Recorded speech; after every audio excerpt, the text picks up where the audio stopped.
The Magicians. A time to live, a time to die.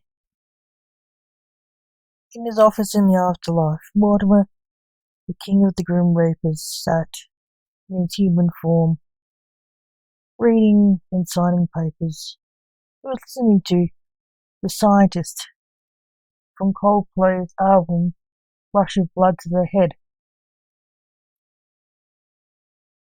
His idea of chilling out at work. But he was interrupted by his son, the necromancer. "How is the Lord of the Dead?" asked the son.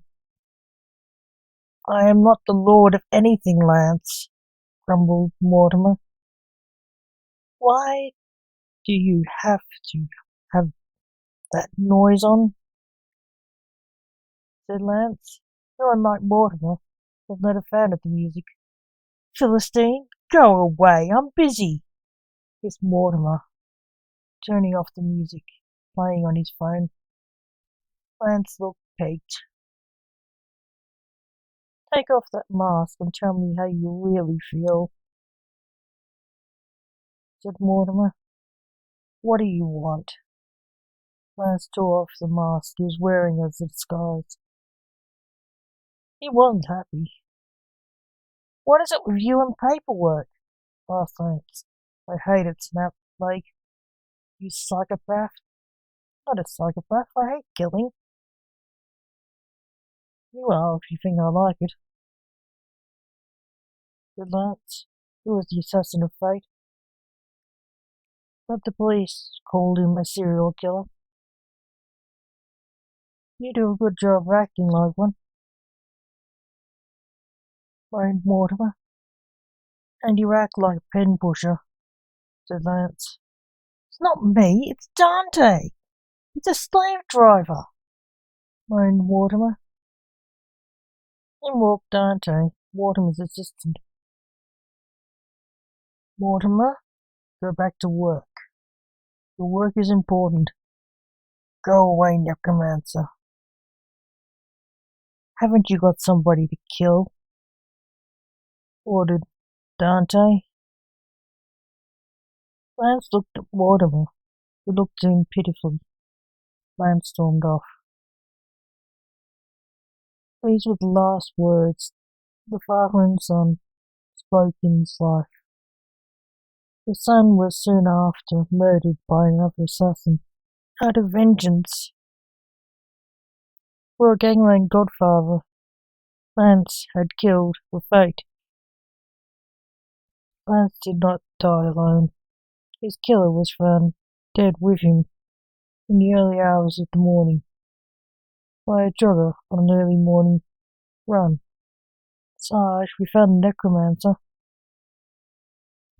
said a policeman to the man in charge of the local police station when he was first found.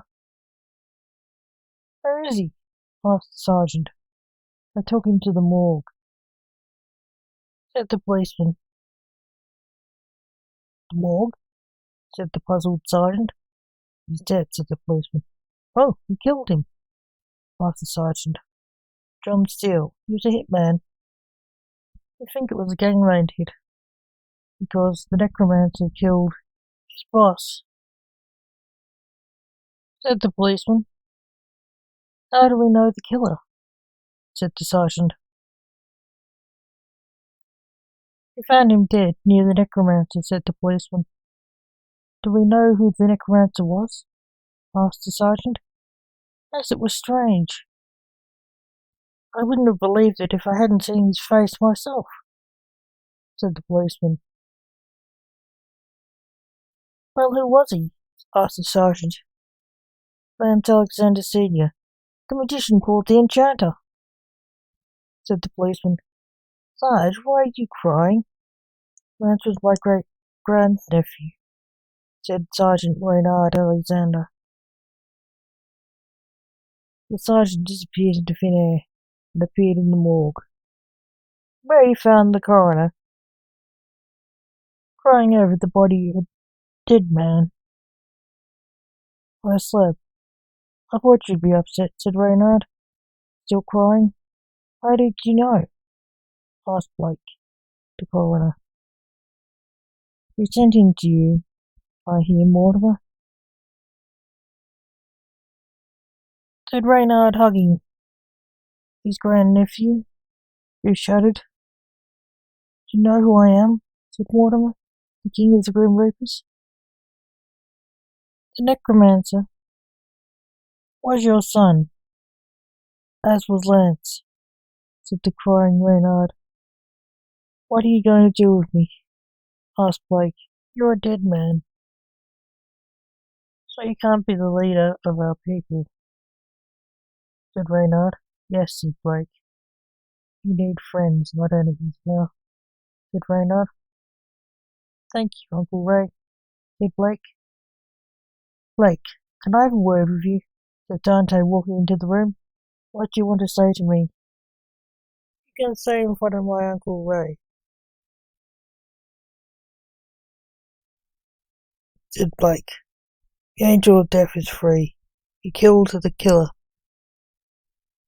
of the necromancer, said Dante, looking oddly at Reynard. Angel of Death? What is that? It sounds bad, said Reynard. I was afraid that might happen. Where is he? Asked Blake. He's here. He followed Lance's body. Here, said Dante. What? Asked Blake, worried. Where is he? Asked Reynard.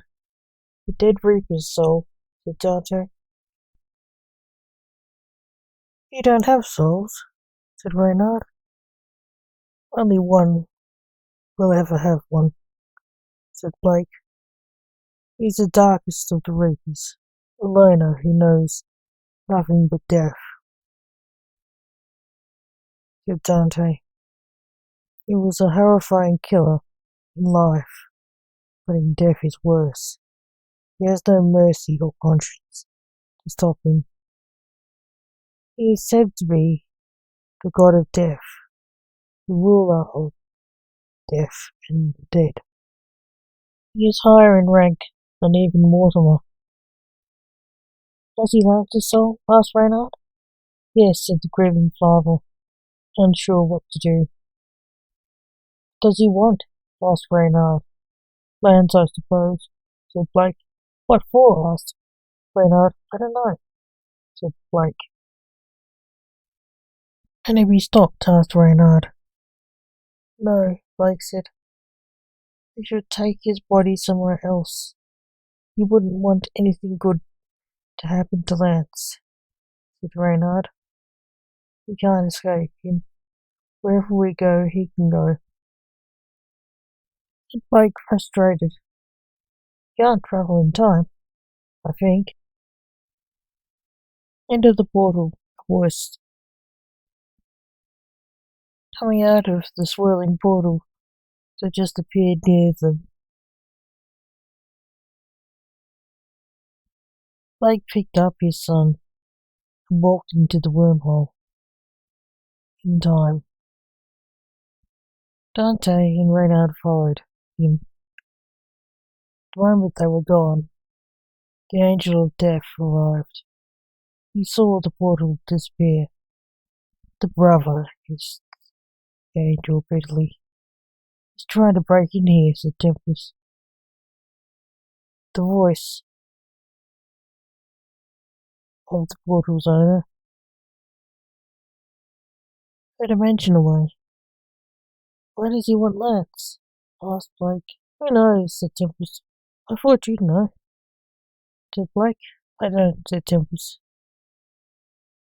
All I know is Lance was meant to die before the angel awoke.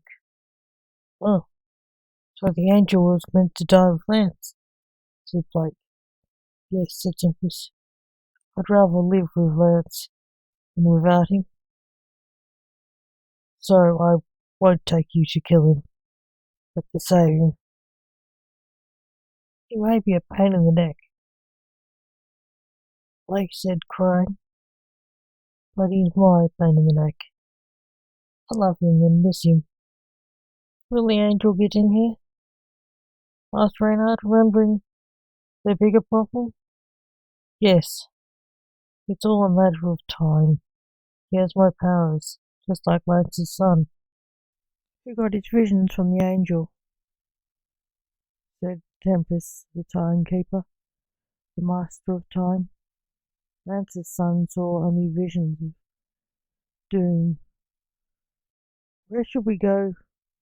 Asked Blake. The only way to stop the angel is to reunite his soul with his body, Tempest said. How do we do that? Asked Blake. Go to the past and save his life, Tempest said. Okay, said Blake. Take that door. I'm fighting back the angel from coming here. I can't join you, said Tempest, pointing. A portal among a billion in the halls of time. They took it and took Lance. They appeared on the street where Lance would die. Moments later. I have you, necromancer, said Lance's killer. Lance stood disarmed, with the killer's gun to his head. Don't kill me, please, I beg you. It's what the angel of death wants, said Lance. Please, let him go, Steele, shouted Reynard, pulling a gun on the killer. The killer panicked. Here's the necromancer, said the killer, thinking he deserved to kill him. I don't care, he could be Jack the Ripper for all I care. He doesn't deserve to be murdered. Him dead is worse than him alive, Reynard shouted. He murdered my boss, said the killer. Lance was looking terrified, not sure who was worse, the police or death. The killer then noticed Blake was holding a dead man. You bring your own bodies, do you, copper? Said the killer. Lance recognized himself. He realized where they came from. Please don't kill me, pleaded Lance. The killer cocked the gun and was about to shoot Lance. Then the killer paused to take a breath. You are dead, said the angel in a voice colder than dry ice. He then ripped the head off the killer. The angel knocked Lance violently out of the way of the gun, to the surprise and horror of Lance and the others. Lance crawled over to the time travelers. They looked at the angel nervously. The angel looked at them, his lips curled into a smile. The others looked worried. The angel burst into laughter. Honestly, you should see yourselves, the angel said. You look like you were looking at the Antichrist, seriously. You are, said Blake. I'm not that bad, Dad, said the angel, melting into Lance's form. That won't fool us. You can't have my son. Either one of them, Blake said defensively. You tore the man's head off. I was defending myself, said the angel. I knew you'd come here. Why did you want to come here? Asked Dante. Look, said the angel, pointing at the dead Lance. He was no longer injured. He groaned. It was alive, said Blake joyously. Blake looked at the angel, who was melting away into non-existence as the past had changed. Is he gone? Asked Lance from the past. No, I feel him inside me, said the Lance in Blake's arms.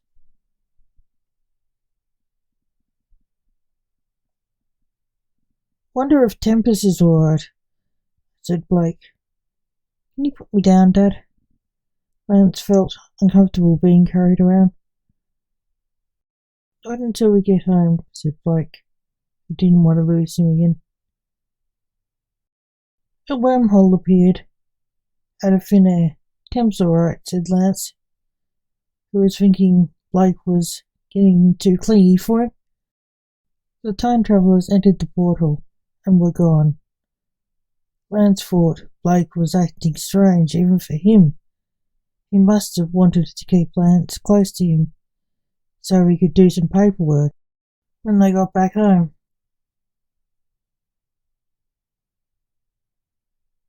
Lance realised if he died, that monster would be born of him, and he'd have to be more careful with his life from now on.